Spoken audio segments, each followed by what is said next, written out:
Before you put your phone down, please make sure you're subscribed and rate and review. Go on, give us a quick rating and a review. Doesn't take long.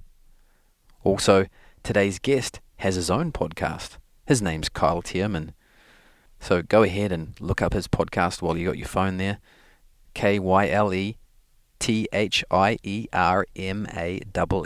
The Kyle Thiermann Show. As well as being a podcaster, he's also a pro surfer and a filmmaker. And in today's interview, he shares some gold. Enjoy.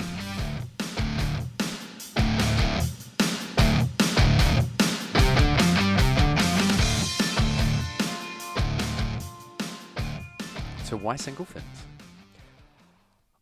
Single fins forced me to slow down, and my big issue in surfing and life has always been that I move too quickly. One of my favorite things about getting older is that I am realizing the joy of slowing down. I'm realizing the joy of drinking in life slowly and enjoying a wave slowly. I sometimes feel like the purpose of my life is simply to notice more, and single fins allow me to do that. And I think that every time I ride a single fin, it forces me to think about my bottom turn, which is the fundamental of surfing, and I can't cheat with a triple bottom turn. And I think that one of the big mistakes I made early on in surfing was that I tried to rip too early. And I was riding these little boards, and I was growing up as a Grom in Santa Cruz with a great talent pool of surfers. I grew up with Nat Young and a guy named Kyle Boothman, who's now a well-known filmmaker and also a really good surfer. And I've always felt like I was 2 steps behind them. So I was always trying to catch up. I was always trying to learn the next trick. And as a result, my surfing really suffered because I didn't slow down and focus on the fundamentals first. So a single fin allows you to focus on the fundamentals more by slowing things down. Yeah. Or does it force you to slow down? What do you mean by slow down? Well, because I thought good surfing was fast surfing. No, good surfing is graceful surfing, I think. And you need to...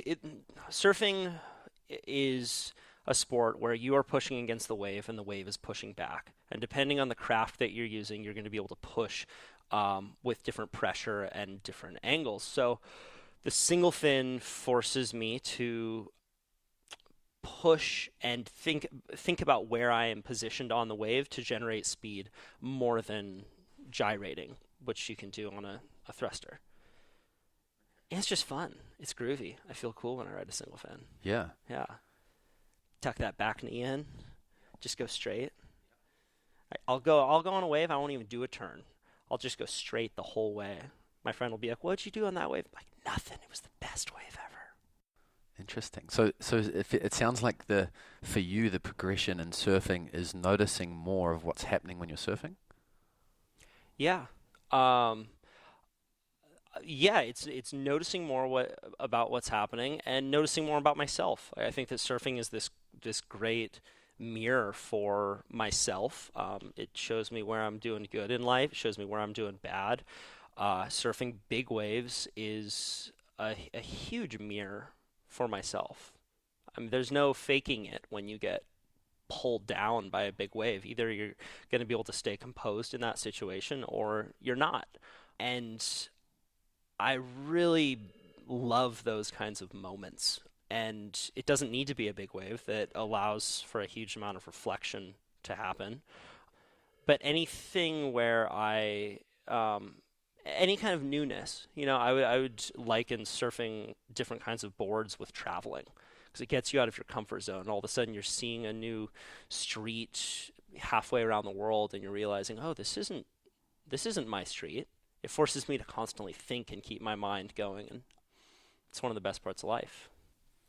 How would you describe your relationship with surfing? It's like an abusive relationship. I think that I think that I have gained a much better relationship with surfing in the past few years as I've sought out some mentors, and I've really Surfing mentors? surfing mentors. Yeah, yeah. I think that I always, from a young age, I had this false belief that if I got to a certain level of surfing, then I would be okay with my surfing.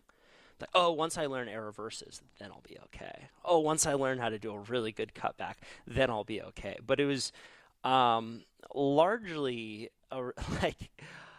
like I was seeking something and trying to get better, but it wasn't. I wasn't trying to get better purely from a place of curiosity. It was from this place of like I'll show them, like I'm gonna get good. Like I had this kind of chip on my shoulder, and created adversarial relationships in my life that probably didn't really exist.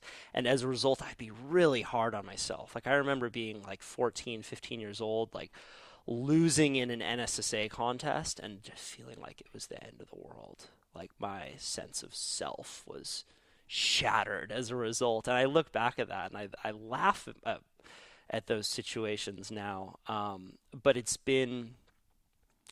I think that now what noticing more has done for my surfing is it's allowed me to make smaller circles. So if I now am surfing a wave like Puerto Escondido, and if you're surfing Puerto Escondido, there are a lot of closeout barrels that you get. If I fall in that barrel, I try and dissect what I did wrong, and it's not so much the thought I am a bad surfer now as a result of falling on that wave. It's okay, what did I do wrong? And I think that the best surfers are the ones that can kind of look at surfing through a sober lens. They look at their own surfing through a sober lens, and same with comics. You look at the best comics; they are willing to look at a set. They went on stage, they bombed. They're able to dissect it and say, okay, what did I do wrong? How can I do something different? And if we're able to take our ego out of the craft, and it's this constant push and pull with the ego, right? Then that's what allows us to get better. Mm. And that sober lens, is that often reviewing the footage? I wish I could review footage more, man. I always benefit so much from that. It's like watching footage of myself surfing is like it's probably the equivalent of like going out and going on a date with a girl and thinking like, oh, I did so good, I was killing it, it was amazing, and then you like listen to the audio and you're like, oh man, wasn't exactly how I thought it would be. Have you recorded a few dates? No, I still haven't been able to pull that one off. But I felt like my surfing got a lot better. There have been 3 stages in my surfing. If I really want to like look at where I feel like I got a lot better, and began to really enjoy it more.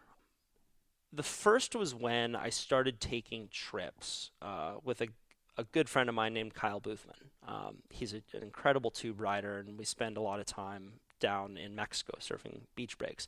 And before that point, I had never really surfed heavy waves. Santa Cruz is a spot that has a lot of point breaks, and we do get heavy days, but by and large, you're not surfing a barreling wave. And he invited me to come down on a few of these trips, and I had never seen waves that did what they did in a spot like Puerto Escondido. I'd never seen waves that moved at that speed and demanded that kind of fast thinking.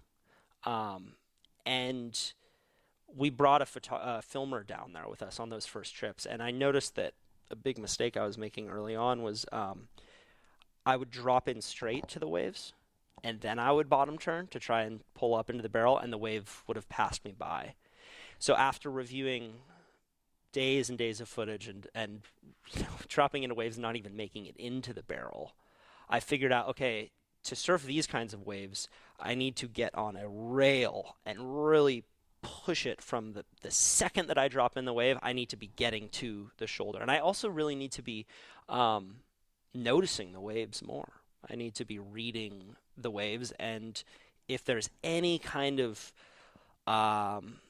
chunder on the lip on the inside, it's going to be a closeout barrel. So the amount of just messing up and then trying to read the waves better and looking at the footage, it opened up this whole new door for me, which is surfing heavier waves. And what I really like about surfing heavier waves is that it just raises the stakes a bit. And before I started surfing, I wanted to be a pro skater. And skateboarding is a sport where you have a lot of consequences on a daily basis. If you're trying to hurl yourself over a 10 stair, like you really don't want to fall too many times. And there is also that moment of deciding that you're going to do it. It's kind of just that like, okay, screw it. We're going to make it happen. We're doing this. So I had that mindset from an early age. But technically speaking, I always felt like I was a few steps behind my friends who were doing air reverses at 13 years old, and I still couldn't figure out how to make it happen. But then when I started going down to these heavy beach breaks, I felt like I was able to use my strengths from skateboarding more and simplify the process. And man, on one of those early trips, I don't even think I made it out of a barrel. On one of the first trips that I went on to Puerto Escondido, I came home with my tail between my legs. But then it fascinated me so much that I came back, and that first experience of getting a proper big barrel where you drop in and you're standing in this room of water, and to feel the air backspit, like that was something that I had never experienced before, where the air sucks in, the vortex goes, and then that was a special experience for me. And when that happened, I felt like, okay, I've found something that's going to be keeping me here for a really long time. So all that hard work was worth it. All those closeout barrels. Well, yeah, you need to learn. I mean, you need to learn how to enjoy the process, right? And there are a lot of waves around our world that demand a huge amount of patience. We spend weeks of our lives working for seconds of pleasure, and especially at these big beach breaks where you can be sitting out there for 3 hours and not even paddle into a wave. Either you're going to be into that kind of stuff or you're not. And being an impatient person, I find that it's really good for me to put myself in those situations and force myself to be patient and force myself to notice more. Yeah, I keep coming back to Puerto because I do think that it is a wave that has just taught me so much. Even when I'm not riding waves, sitting out in the lineup, noticing where a rip starts forming, and then thinking, okay, if this rip is sucking right here, there might be a set that shows up 10 minutes later. So it's this constant cat and mouse game in Puerto, and you see someone like Greg Long, or Rusty Long. Those guys are some of the best at Puerto Escondido. They're constantly noticing what is happening up and down the beach, and it's not by chance that they tend to get the best waves of the day. It's because they're constantly noticing. Even when they're not riding a wave, they're figuring out where the rips are happening. They're checking the day before to see where the bars are forming, because it's a wave where new bars pop up and disappear every single day. And that kind of stuff's super cool to me. So they're never just sitting out the back, lost in thought, waiting for a set. They're constantly looking, what's the tide doing, where's the rips, looking at the horizon, looking for any sort of signal for that wave they're waiting for. Yeah, it seems like it. Is that how you would describe your experience of sitting out the back? Or are you just lost in thought? you try not to be lost in thought because then you get a big wave on the head if you're not paying attention. But it's funny, like surfing heavier waves is uh, an experience where you're sitting for a really long time, and then there's this moment of intensity that comes at any moment, at any point. It's kind of like hunting. Mm. Like hunting is a really boring experience for 99% of the time that you're there. You're either sitting or you're walking slowly. And then at any moment, you better be noticing what the wind is doing, where the animal might be, and at any moment, then this wildly intense experience presents itself. And I think that that's very similar with surfing heavier waves. Mm. So you've done some hunting. I have, yeah, Oh. yeah. In the last year, I've become more interested in hunting. It's something that gets me out into the mountains.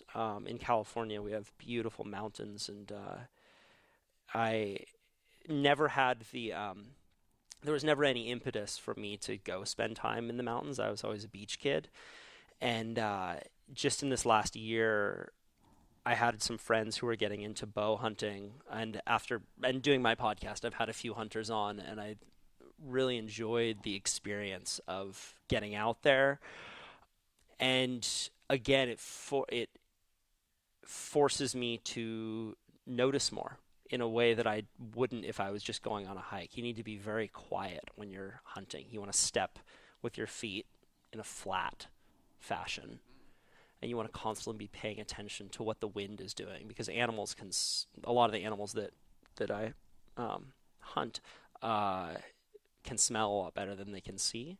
So you always want to remain downwind from them. So there is this process of constantly feeling and noticing and being attuned to your natural surroundings that is important. Mm. So do you think that that same lesson applies to surfing, and that I mean you're a great surfer, but from what you've learnt from surfing, is that has that helped you to be a better hunter, to pick up hunting quicker than if you hadn't have had that? I think that the best, like the best lesson I can impart for both hunting and surfing is that I try and surround myself with people who are better than me. Like that single lesson of just, okay, if you want to get better at something, spend time with people who have that skill and are willing to teach you. So for me, I've always like I constantly just bribe people who I want to get better. I'm like, hey, like I'll hook you up with a Patagonia jacket if you teach me how to hunt, or like, hey, what is it that I can teach you that then will make it worth it for you to teach me? They say that if you're the smartest person in the room, you're in the wrong room. And whether it comes to hunting or surfing, that's what I try and do. So, like for example, when I became interested in surfing Mavericks a few years ago, I was living with a guy named Tyler Fox, he makes it to the final in the Mavericks contest most years, and he's very calculated and he's a very smart big wave surfer. And I just said, "Hey man, like what can I do?" He's a friend of mine, so he was willing to teach me. But I said, "Like what can I do that will get you to teach me?" Because Mavericks is a way too where you don't want to make too many mistakes. And I could see early on that I have this bad habit of just being like, YOLO, let's make it happen. Woo, we'll send it and you learn the hard way. But it can really cramp your style falling on a big wave out there. And um, I wanted to do it in a responsible way. And Tyler's a guy who trains for big wave surfing, and you rarely see him fall.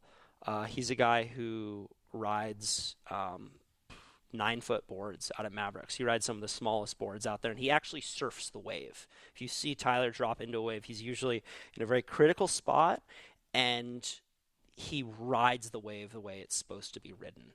And I've never had any interest in catching the biggest wave ever. Um, my desire in surfing is and surfing bigger waves is to ride the waves well.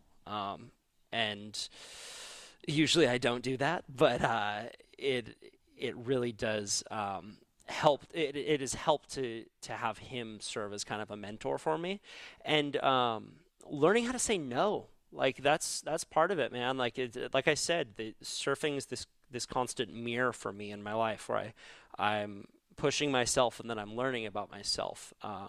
I remember an experience last year where the swell was projected to be really big, and Tyler and I usually drive up to Mavericks together. So I put my board in his car, and we were driving up early in the morning before the light came up, and it's really difficult to tell how big the waves are at Mavericks before you get out there. Sometimes if you're driving up Highway 1 uh, and it's daytime, you can kind of get a good perspective on how big it's going to be that day. But a lot of times you're driving up before it gets light, so you are kind of shooting in the dark. And we got up there, and there's this bluff that you can look at the waves from. And Mavericks is a wave that's really far out, and the light was just coming up. And when the light started coming up, we could see that it was really thick fog. It was that kind of fog where you can barely even see the sun. It's just that white ball in the distance. And one of the most dangerous things that can happen to you at Mavericks is getting washed through the rocks and having people not see you. And fog makes surfing out there exponentially more dangerous because you can fall on a wave, get sucked through the rocks, and then no one's going to see you.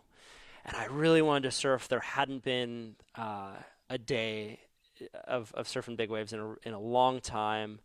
And I was standing there with Tyler, and he said, "It's too dangerous. We're not surfing today."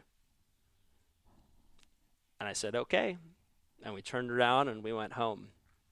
And sometimes I think that like a lesson like that taught me more about surfing, and I didn't even surf. So learning how to say no, and learning how to slow down, as I said, is this kind of thread throughout my life that I'm constantly pushing. Yeah. Yeah, you don't want to have a surf that you'd regret. Yeah. Yeah, well, it can really take it out of you, man. Like if you have one of my biggest fears is being put in a situation that I really haven't prepared for, and having it come back on me. Having someone die, and having it be my fault. Like having there have been something that I could have done. Like having someone, whether that's in surfing or in life, someone just falling down and shit, I didn't learn CPR. Shit, I could have gained that skill from someone else. They could have taught me that, but I was too lazy to learn that skill.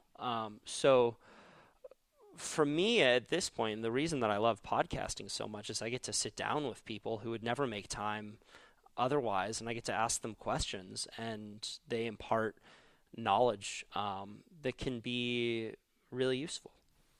So you mentioned mentors a couple of times. Yeah.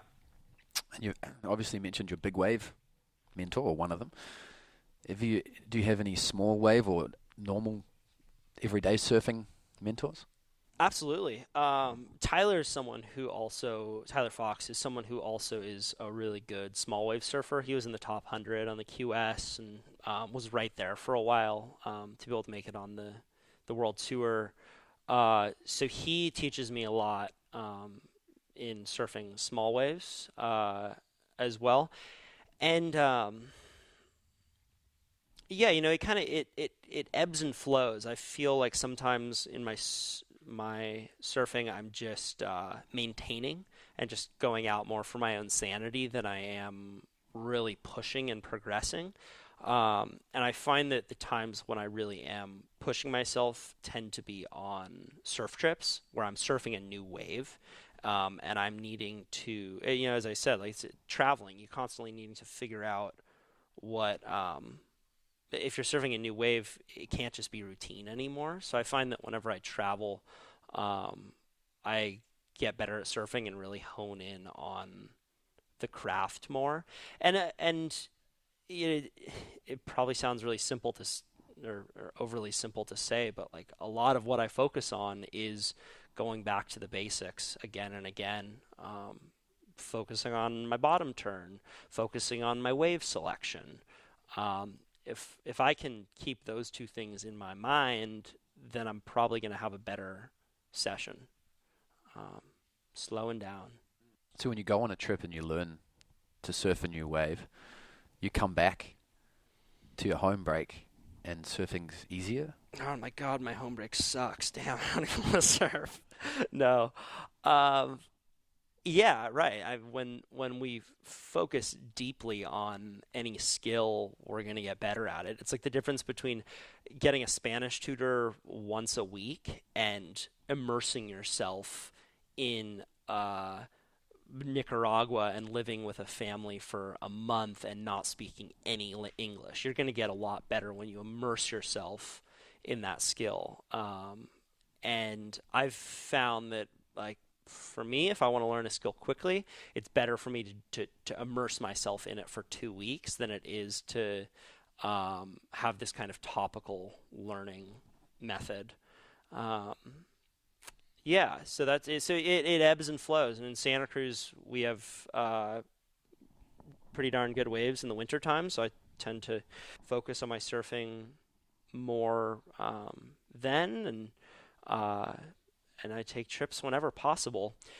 But yeah, it's strange, because like uh, there is a point when surfing is not the most important thing in my life. It's a big part of my life, but um, like I realized pretty early on that I was not going to be good enough to make it to the world tour and be a competitive professional surfer. Uh, and I think that it's important to always have like a sober view of like how good we really are and when we should start focusing on other aspects of our life more. That doesn't mean that we need to stop surfing, and largely like as soon as I kind of let that go, I've been able to enjoy my surfing a lot more because my identity wasn't as attached to it. Um, like I have no problem saying like yeah, I'm a good surfer, but you know when I go, like just last week I went and surfed this beach break up north in Santa Cruz with Nat Young, and just to see his approach, we're surfing the exact same wave. To see the speed at which he rides the wave and his approach, it's just like fuck, I just don't have that, like, and I probably will never have that. And I can make these incremental improvements in my life, but I'm okay with that. There are things that I am better than him at, and that's totally cool. Do you think Nat just takes more in from the present moment? Do you think that's why he's better in that situation? I think that he, from a very early age, spent a lot of time getting better, and he learned how to learn at a really young age. He was the guy who would paddle out and he would not go in until he learned that trick. And he was also the guy who, from a very young age, would focus on surfing bad waves when the rest of us were just surfing right hand point breaks. And that allowed him to gain a lot more versatility in his approach and his ability to ride a bunch of different waves. I think he's also he's just a gamer with whatever he does. Whether it's surfing or ping pong or Monopoly, like when we were kids, we would pick up a new game every couple weeks, and within a couple weeks he would be the best at it. it wouldn't matter what it was. He would just spend more time figuring it out, and then he would become the best, and he would move on to the next thing. So I've always really respected that about him. He's got a lot of grit. Do you think that he's able to focus more deeply than others? More of a general question. Yeah. The surfers who are on that next level, Right. do you think they just have next level focus? I think it's a combination of things. I think that there's a huge amount that has to do with grit and how far you're willing to go to become really good. I think that a lot of it has to do, yeah, it's interesting, right? Like that question of like what makes people good at things, what makes people world class at things, and I, yeah, I would say that a huge amount of it has to do with grit and also talent too. Like some people just have it. They're in rhythm with the ocean, and the people who have never really had to work on their styles, they're the ones who just have that rhythm. And hats off to them who can really, the ones who have that connection. And we all see those people. The Dan Malloys, someone who can just ride any piece of equipment and make it look beautiful. And they can tell, you can tell that they're not thinking in the same way as someone like me is constantly kind of figuring it out. But what do you think? I think it's, the more I look into it, I think it's, about flow states. Sure. And, time slows down, you see things in more detail.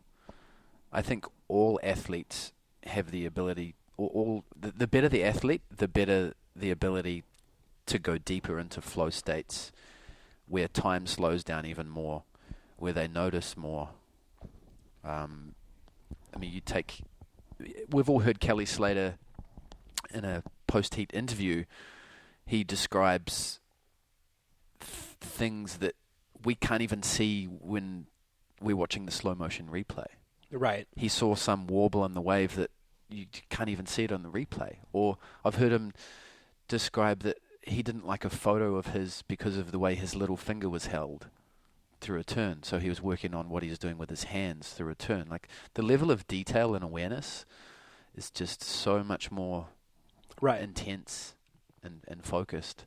Yeah, I had the chance to have Mick Fanning on my podcast, and he was talking about how one thing that really changed for him during a season was he started visualizing upcoming events after workouts. He would do a really difficult workout, and then when he was sweaty and exhausted and Chopu was coming up next, he would sit down and he would think about dropping into a wave there, and he would think about where his hands were, and he would think about what the wave would be doing and how it would feel to get spit out of a big barrel. And then he said that when he went to an event like Chopu, he felt like time would slow down in a way that he could notice more because he had visualized it before. So I think that a huge amount of it is detail, and a big part of it too is visualization. How much do you really believe in yourself? How much do you truly know that you can do it?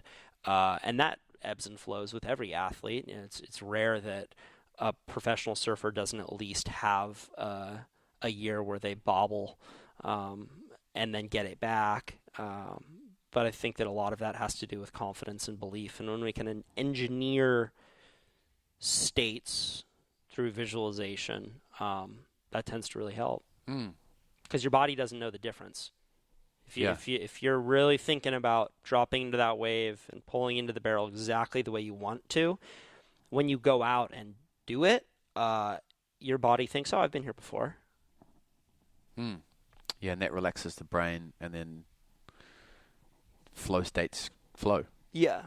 Yeah, because when I think of the best waves I've surfed, it's always been where time slowed down the most. Yeah.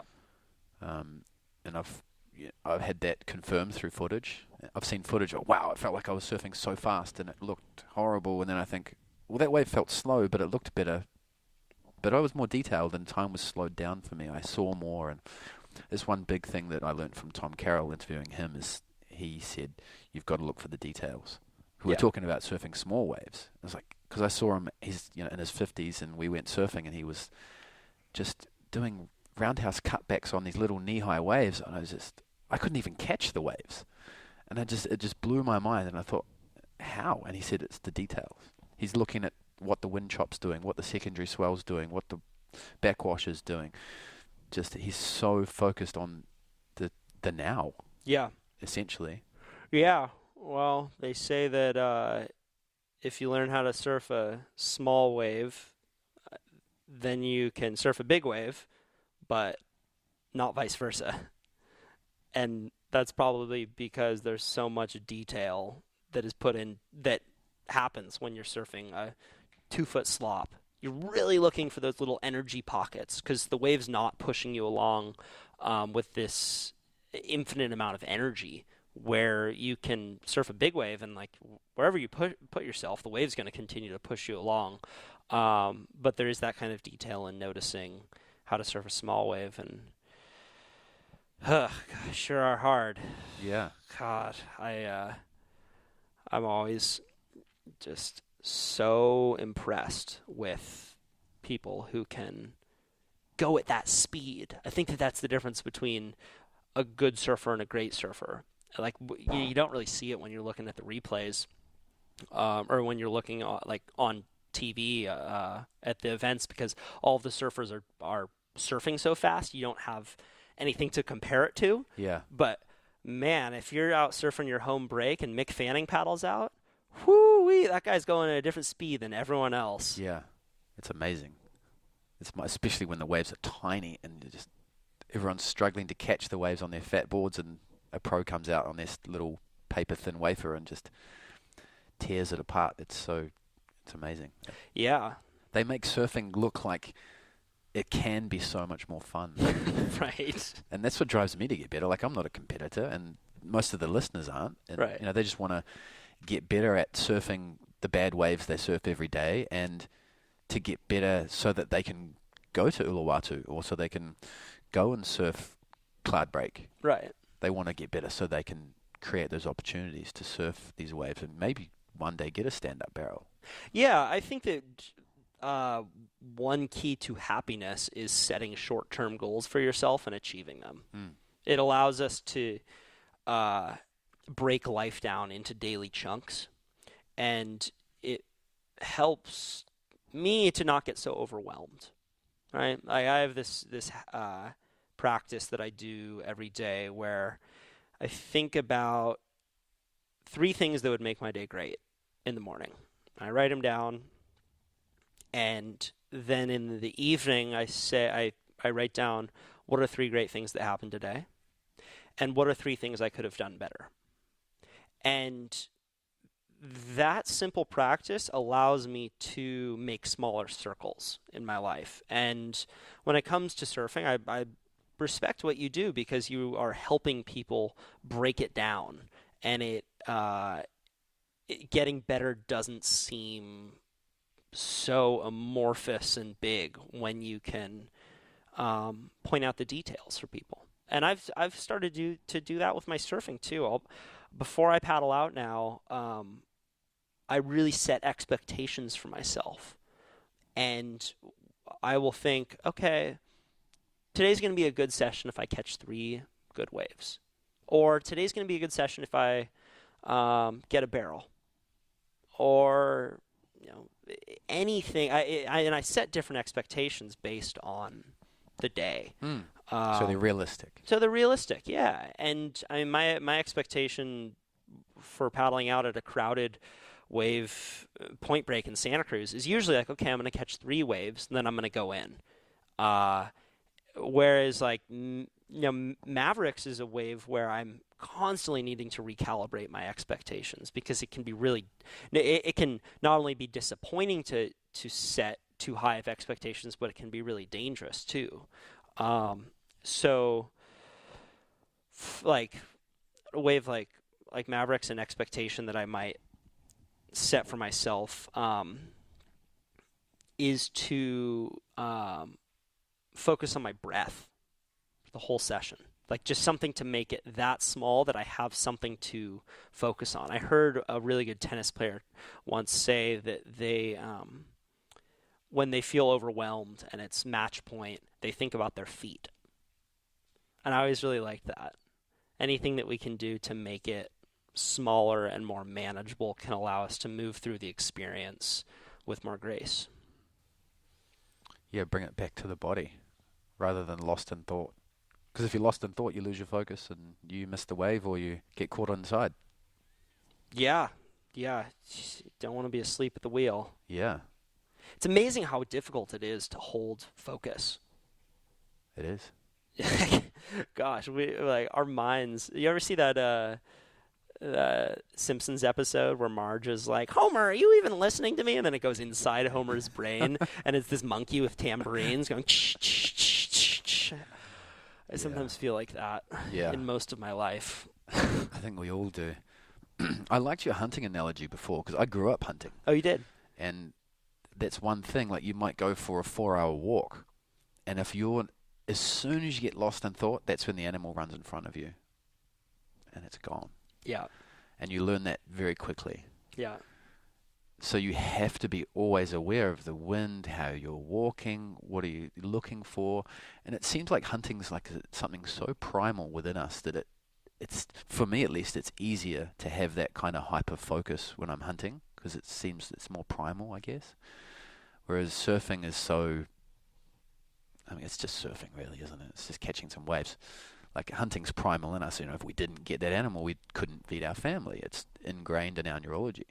So I think if you can bring that hyper focus to your surfing, that's what I'm learning more nowadays. Because I did a hunting trip recently in New Zealand and it kind of just reminded me of that hyper focus that happens almost naturally. Maybe it's because I grew up or maybe it's the primal instinct, but I've been bringing that hyper awareness into my surfing and really hunting waves, hunting the details. And I'm finding that is getting me into the flow more. Yeah. What were you hunting? Deer. Deer. Yeah. They have axis deer out there? No, what you would call elk here, I guess. Red deer, Yep. we call them in New Zealand. Wow. Yeah. Cool. Yeah.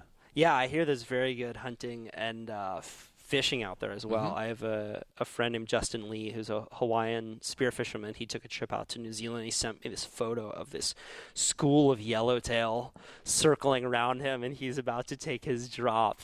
Wow. And it's this aerial photo of hundreds of yellowtail circling around. I'd really like to get out there. Yeah. Oh, it's paradise. Yeah. Yeah, it's so untouched. Yeah. It's fun to also, like, I'm not very good at hunting, so it stays new for me. Like, there is this point of exponential learning that happens when you start a new skill. Whereas surfing, it's like, at this point, like, it's very small details. Like, for me to get 1% better at surfing is way more difficult than it is for me to get 1% better at hunting. Because it's so new for me. Like I'm just taking it all in. I'm a beginner again. And I always find that when I become crotchety, it's time for me to learn a new skill, find something that I suck at and get better at it. So that's why, going back to surfing, that's like jumping on a single fin kind of gives you that new Totally. feeling. Yeah, because I'm like, and longboarding too, man. I oscillate between Santa Cruz and LA, and I just got this beautiful 9.6 longboard shaped by a guy named Travis Reynolds, and I keep it down here, and I've been surfing Malibu. And I've never really been a longboarder, but man, it's fun. Yeah. Oh my gosh, just going straight and trimming on a wave is such a blast, and it's like, I suck at longboarding. Like I can do it, but I'm not like expected to be good at it at all. Which uh, allows me to get better more quickly because I don't have any ego attached to it. Yeah. Yeah, I started longboarding 6 months ago too, and I wish I had started earlier. Oh my God. It's Yeah. so good. All the little hipster kids had it figured out from day one. Yeah. And it's so good for your shortboarding too, because as soon as you jump on a shortboard, it's like, oh, Yeah.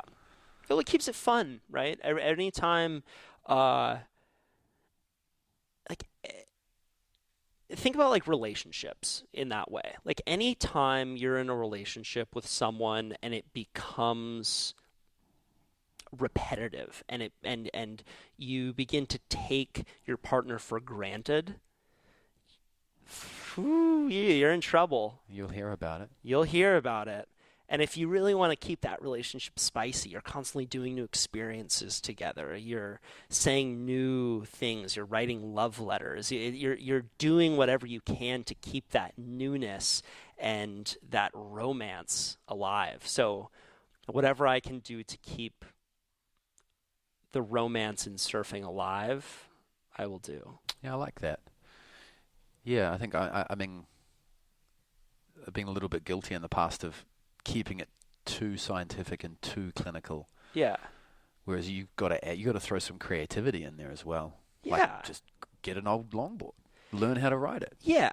Oh, I mean, look, we're not designing the Hubble telescope here. We're not engineers. Surfing is an art, and there's a beauty to it. And it's one of the most pointless activities ever. What were we doing? We're going out and we're surfing a couple waves for absolutely no reason. Like, what? If aliens came down and they were to look at humans surfing, they'd probably think it was pretty cool because it is so pointless. And we better keep that joy and that romance involved. Otherwise, we're just robots. Yeah, it is pointless. But what has surfing taught you about things that aren't pointless? Well, and now we're getting into some very deep questions around the point of life and why are we even here? We're here for 80 or 90 years if we're lucky. We're going to meet some people. We're going to have some experiences that are going to teach us about ourselves. We're either going to leave the campsite a little bit nicer than we found it, or we're not. And then we're going to be gone, and everyone we know is going to be gone, and everyone that they know is going to be gone, and everything that we've ever said is probably going to be forgotten and made obsolete at a certain point. So why are we here? What is the real point? You could say that surfing is one of the most profoundly meaningful experiences because we are dancing with nature. We are really immersing ourselves in the natural world in a way that we rarely get to do. So from a value standpoint, I value our natural world. And many surfers do. There's a reason why so many surfers are environmentalists, because we interact with nature on such a deep level. And meaning can be brought to our lives in many ways. And as I said before, I sometimes feel like the meaning of my life is just to notice more. And surfing's a really beautiful way for me to notice more. So I don't mean to say that that surfing is meaningless, but I like to throw that out there because life is so important. We better not take it too seriously. I think it's the meaningless of surfing that allows us to experiment. And there's no if you're not surfing big waves, there's not really any consequences to trying a new board or trying a new technique. And it, like you alluded to, it teaches you to have that same mindset in other areas of your life. Yeah. So surfing can almost be like the testing ground for. Yeah, absolutely, man. It keeps us sane. Yeah. I surf more for my mental state than I do for my physical state. Of just being able to get out there and get in the ocean and dive underwater, and even something as like I started spearfishing 2 years ago, and I go spearfish waves that I've surfed my entire life, but now I'm looking at the reef from a new perspective that I've never seen before. And I have this new target. And I always have to chuckle because I'm going in the exact same spot that I've gone my entire life, but it's this completely new experience by shifting that goal just a little bit, even though I'm in the same environment. And that's what's so freaking cool about the ocean, is that we can experience it in any capacity that we want. Forever. I'm going to be 90 years old just floating out there, naked, saggy, can't stand up on a wave, but I'll be on my boogie board, riding into shore, still enjoying it. Yeah. Awesome. Any final words? Final words. Man, I enjoy this conversation. It's fun to geek out on surfing and, get out in the water every single day. I think that's the best thing that we can do. It's church out there. So get out, even if you're on a boogie board or you're swimming or you're just getting into surfing, or if you're the best surfer in the world listening to this. When you think about planet Earth, it's mostly water. We're here on these little patches of dirt. And to be able to just pay that kind of respect and understanding that we really do live on a blue planet, we live on a water planet, so let's experience it as fully as possible, I think is cool. I like having that thought as much as possible. Cool. Kyle, thank you for your time. Yeah, thanks for having me. Cool. Thanks for being a part of it. Yeah. Thanks for tuning in to the Surf Mastery Podcast. Again, I'm your host, Michael Frampton. Make sure you subscribe so you can keep up to date with the latest interviews. Please share with your friends. Check us out on Facebook at Surf Mastery Surf. And if you're on iTunes, please go and give us a little rating. That'd be awesome. Until next time, keep surfing.